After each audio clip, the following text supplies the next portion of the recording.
জিয়াউর রহমান দেশ ও দেশের মানুষের প্রয়োজনে দায়িত্বশীলতা গ্রহণ করেন। দুর্ভিক্ষ কবলিত এ দেশের মানুষের মুখে এক মুঠো খাবার তুলে দেওয়ার জন্য কৃষি ক্ষেত্রে কিছু যুগান্তকারী পদক্ষেপ গ্রহণ করেন। ফলে অতি অল্প সময়ে মধ্যে বাংলাদেশ সবুজ বিপ্লবের শুরু হয় এবং খাদ্য স্বয়ংসম্পূর্ণতা অর্জন করে বিদেশে খাদ্য রপ্তানি শুরু করে। কৃষিতে জিয়াউর রহমান এর অবদান।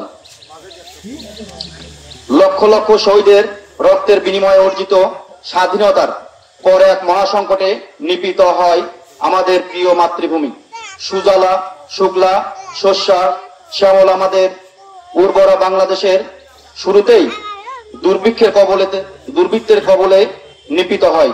1975 সালে মর্মান্তিক পট পরিবর্তনের পর সিপাহী জনতার বিপ্লবের মধ্য দিয়ে জিয়াউর রহমান দেশ ও দেশের মানুষের প্রয়োজনে দায়িত্বভার গ্রহণ করেন।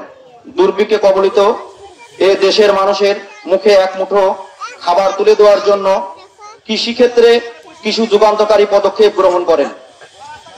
দুর্ভিক্ষ কবলিত এই দেশের মানুষের মুখে এক মুঠো খাবার তুলে দেওয়ার জন্য কৃষিক্ষেত্রে কিছু যুগান্তকারী পদক্ষেপ গ্রহণ করেন। ফলে অতি অল্প সময়ের মতো বাংলাদেশে সবুজ বিপ্লবের শুরু হয়। এ খাদ্যে স্বয়ংসম্পূর্ণতা অর্জন করে বিদেশে খাদ্য রপ্তানি শুরু করে।